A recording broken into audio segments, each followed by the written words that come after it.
Hello to all you people out there, and welcome back to the dry side of poker.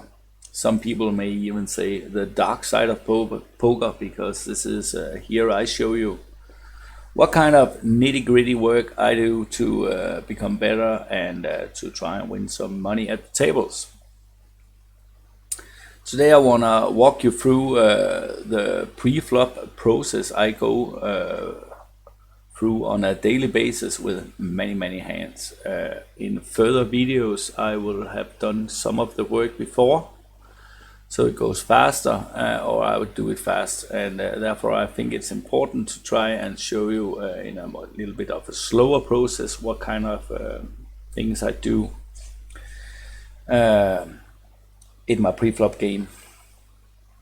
So I have a hand here I have marked up as while I was playing, I marked it up as pre-flop, and that means that I was in doubt of what to do pre-flop. We see here it's folded to us. We are in middle position. We look down at a 10-9-8-4 double suited. Sometimes when you look down at a hand like this, it's super cute to look at.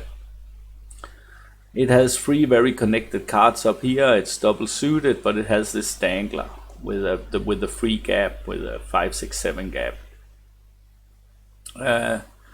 So before we fall in love with a cute double suited free card connected hand, we want to make sure if it is profitable to play. One of the things I like to do is to check out what kind of rankings does this hand actually have. If I asked someone what kind of ranking do you think a 10-9-8-4 double suited has, then it would be hard for me to say is it ranked this or this or that, percentage wise from 0 to 100. So what I do is I go into Pro Poker Tools and I open up this Range Explorer.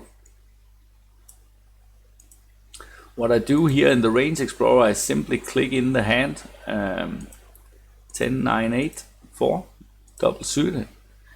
And then I go down here in rankings, and here in 6-handed settings we will see that it is ranked in the top 34. In the Mastermind, which is a pot limit Omaha coaching site that Jane Anders has created, there is a pre-flop charts here that will show us a little bit about what our raise first in should be in the different positions if we want to play profitable poker. And you can see here in middle position we should raise in 22.6% of the time. We have a hand that's ranked in top 34, so maybe this is not a raise first in. This is not the whole story about if we should raise first in or what we should do with the hand, because there's concepts like calibration and realizations of equity, and this is concepts I will go into in later videos. What I do after this process, I go to the preflop helper, and it is also a tool that is provided by the Mastermind. If you are interested in getting into the Mastermind, I shall leave a link down under in the description. I cannot say enough good things about the Mastermind and Jane Anders and his team, how hard they work to make this super good product. It is worth every penny. What we do in here, we go into the preflop helper, and over here I always write -help. The reason I do this is because if there is 25 people around the world who sit and hammer hands in, then their hands will show up. When we write -help, it will only be our own hands that shows up. Then we gotta set a rake profile. There's three types of profiles you can use. There's a rake 2K, rake 200, and rake 50. As you play higher and higher stakes, you set the rake higher and higher, and that also means you can play wider ranges. But in the lower stakes, which is what I am playing here at PLO 25, we will be raked on a larger in a larger portion from the pots, and that means that we have to play quite a bit tighter. So we go in and set the profile to 50 because that's the nearest we can get to PLO 25. And we will see here that our rake structure is now set to PLO 50. So we try and see for 100 big blinds, which is also always the stack size we will solve for, unless one of our opponents has a shorter stack, then we will solve for that. But we always solve for 100 big blinds. We were in middle position and we try and paste the hand in. And we will see that this is a fold 100% of the time. This is not a profitable hand to play from middle position in this rake environment. What I also like to do is often to say, okay, if it's not an open in middle position, is it then an open in the cutoff? One position later. So I just go in and say 100 big blind, middle position, paste it in.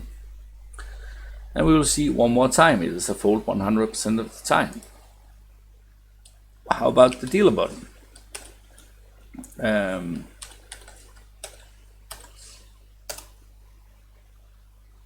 I have made a mistake here. And here on the dealer button, we will see it as a raise first in 100% of the time. We will also see that we call free bets from the small blind and the big blind 100% of the time. These numbers I will go into in other videos what they mean. Just want to leave that for now. What I also like to do when I sit and think about a hand like this, if I deconstruct it a little bit and take this 4 and put it up to a 6, so there's only a 1 gap here. We know that with the 4 it's top ranked in 34%, but if we put this 6 up here, how is it then ranked?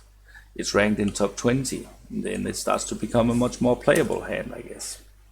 So we try and put it in just under the gun, which is called early position, and paste it in, and we will see here that now we have it as a raise first in 100% of the time. When we open it under the gun, it also means that we open it in all other positions. So how about if I put the 6 down to the 5 here? What kind of ranking will it have then? It has a 29% rankings. So maybe this is not so playable. So we can try and put it into early position, put it in. We will see here now it's a fold 100% of the time.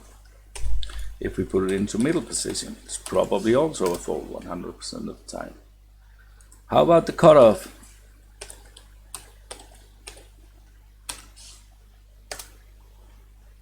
Also a fold 100% of the time. But of course on the dealer button we know for a fact it is an open, because when we should open with a 10-9-8-4, then we also will be able to open with a 10-9-8-5 double suited. And we will see here on the dealer button it is a raise first in 100% of the time. So this is the kind of the work I do pre-flop with many hands every day or after the sessions I've played. What did I do? I folded. So I played the hand correct. I have done some work. I've started to learn. I can give myself a little pat on the shoulder and say, well played, Jens. But that was this for now, and then I will wish you all the best of luck out there, and I hope to see you around.